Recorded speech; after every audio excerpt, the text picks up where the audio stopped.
lagi-lagi saya ingin mewakili pandangan masyarakat ya, yang tidak yakin pada apa yang Anda sampaikan ini tadi. Anda sekarang kan bebas tapi bersyarat. Artinya Anda masih tetap dimonitor kegiatan Anda. Jadi yang namanya bebas bersyarat itu Anda tidak boleh melakukan apa? Tidak boleh melakukan pelanggaran kembali. Misal terlibat dalam terorisme, apalagi sampai melakukan aksi terorisme yang membahayakan seperti itu. Jadi Anda dalam pengawasan sekarang? Betul. Sampai berapa lama? Setahu saya sampai 2030. Jadi sampai 2030 Anda terus diawasin langkah Anda ya? Iya. Ini kan pemerintah Australia ini terutama ya, karena mungkin korbannya yang paling banyak 88 orang warga negara Australia yang menjadi korban bom Bali. Mereka khawatir, lagi-lagi khawatir bahwa satu hari kelak, katakanlah setelah 2030 Anda tidak diawasin lagi habis itu ya. Disitulah kemudian Anda akan kembali melakukan teror. Sampai di sini tolong yakinkan lagi ya, siapapun orang yang masih ragu pada Anda. Mengapa orang-orang itu harus percaya pada omongan Anda hari ini? Jadi saya ingin setelah bebas itu saya ingin menebus semua kesalahan saya. Kesalahan kepada keluarga, kemudian kesalahan kepada negara. Saya ingin hidup kembali berkumpul bersama keluarga besar saya dan saya ingin membantu negara dalam urusan khususnya penanganan masalah terorisme atau menangkal terorisme, menyadarkan beberapa napi teroris yang masih memiliki pemahaman teror seperti itu. Kemudian saya ingin hidup normal kembali bersama masyarakat. Dan jiwa raga saya serahkan untuk negara dan bangsa, darah dan nyawa saya untuk membela tanah air Indonesia. Dan Anda sudah bersumpah tadi itu ya? Ya. Baik, saya akan kembalikan kepada siapapun yang mendengarkan penjelasan Anda ini, bahwa mereka boleh percaya boleh tidak, tapi itu yang Anda sampaikan hari ini ya. Ya. Omong-omong, sebelum ketika saya masih ada dalam penjara saja, ketika saya sudah mengikrarkan diri pemahaman yang seperti ini dengan ikrar NKRI dan kemudian mengibarkan bendera, sudah terjadi beberapa kali ancaman yang membahayakan nyawa saya di dalam penjara. Dan saya tetap konsisten. Apapun yang terjadi, saya tetap lakukan ini. Ini untuk menguatkan bahwa Anda bersungguh-sungguh, bukan strategi, bukan manipulasi, bukan berpura-pura. Karena Anda mempertaruhkan nyawa Anda, bahkan di dalam lembaga pemasyarakatan sana, karena ada narapidana teroris yang pasti bertentangan dengan apa yang sedang Anda lakukan ini ya.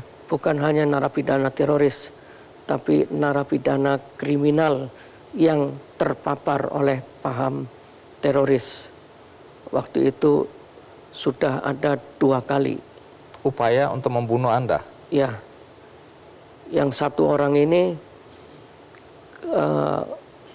menulis surat kepada saya dengan pura-pura pengen belajar, pengen mengaji, belajar mengaji, dan seterusnya bla bla bla bla bla.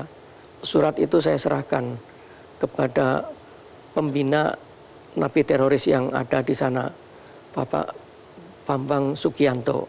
Saya serahkan, ini Pak, ada surat semacam ini, bagaimana pendapat Bapak? Setelah baca, kemudian oleh Pak Bambang difoto dan dikirimkan ke Densus. Surat ini dari orang yang namanya ini. Langsung Densus bilang juga, jangan mau. Ini orang sebenarnya terpapar teroris, sudah terpapar teroris. Ini orang sangat bahaya. Itu. Jadi jangan, ini demi keselamatan Umar Patek. Kemudian alhamdulillah tidak kami lakukan. Kemudian datang lagi napi teroris, dipindahkan ke sana, ke lapas di Porong. Kemudian dia menyuruh seseorang untuk membunuh saya, untuk menusuk saya. Dia datang kepada saya, orang ini datang kepada saya sambil menceritakan bahwa saya disuruh dia, saya nggak mau, saya nggak mungkin melakukan itu. Saya tahu siapa Bapak. Baik, sebelum saya lanjutkan, pasti sebagian dari yang nonton acara ini tetap penasaran. Nama Anda kan tadi Hisyam. Kenapa Anda lebih dikenal dengan nama Umar Patek? Siapa yang memberi nama dan apa artinya? Jadi nama Umar itu saya ganti ketika di Filipina. Sampai akhirnya ketika teman-teman di Indonesia pun pahamnya namanya Umar. Seperti Amrozi, kemudian yang lain-lain pahamnya nama saya adalah Umar. Nah, ketika Amrozi itu ditangkap, Amrozi diinterogasi menyebut ada 2 orang yang bernama Umar. Kemudian ditanya nama alias yang lain siapa? Nama alias yang lain Pak D. Itu Pak D. Tapi dari para interrogator itu mungkin sulit, atau apalagi yang dari asing, sulit mengucapkan kalimat Pak D, Pak D, Pak Tek. Akhirnya itu terbiasa dengan ucapan Patek gitu atau Pak Tek gitu. Maka ketika konferensi pers disebutlah nama Umar Patek. Hal yang harus saya tanyakan juga adalah ketika Anda memang sudah beberapa kali, yang saya tahu ya, meminta maaf kepada keluarga korban. Anda menyesali, ada waktu di mana saya lihat di video Anda juga hampir menitikkan air mata untuk menyatakan permohonan maaf gitu ya. Tapi tentu bagi keluarga korban tidak mudah memaafkan Anda.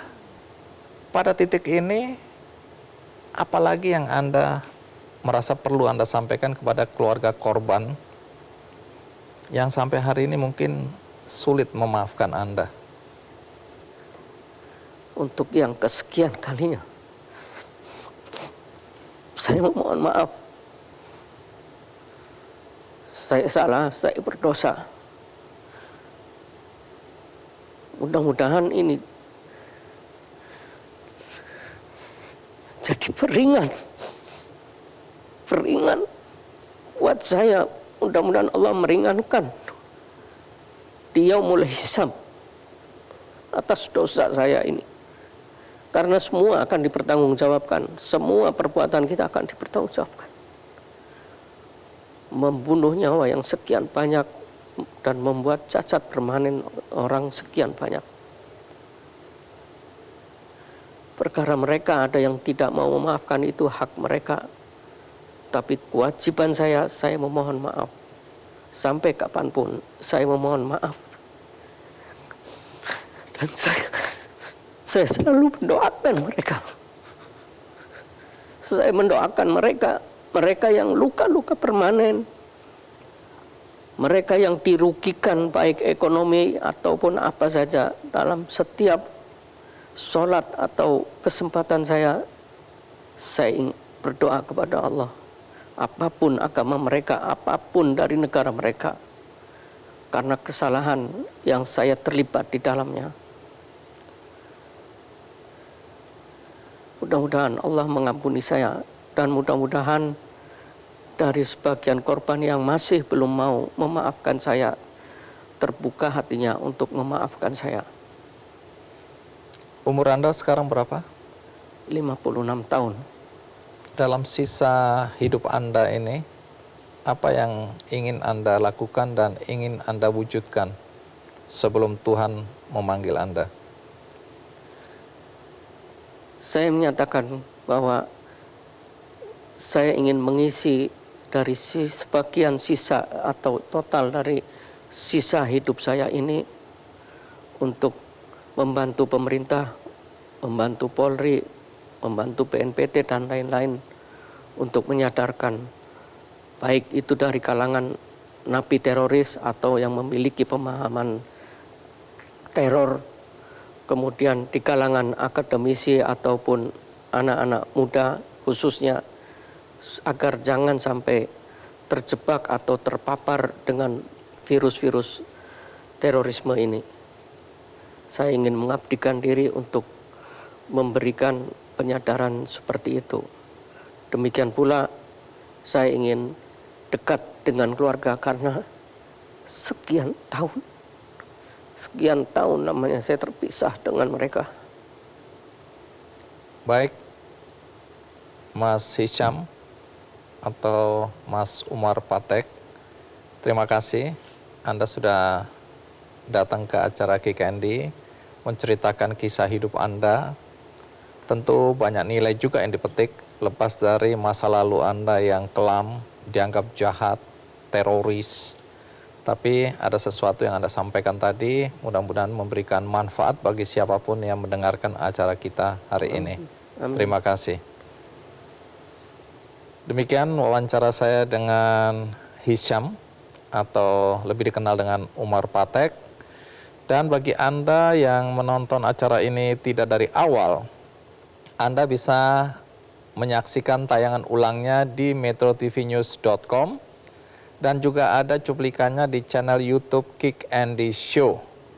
Akhirnya semoga episode kali ini memberi manfaat kebaikan bagi siapapun juga. Terima kasih.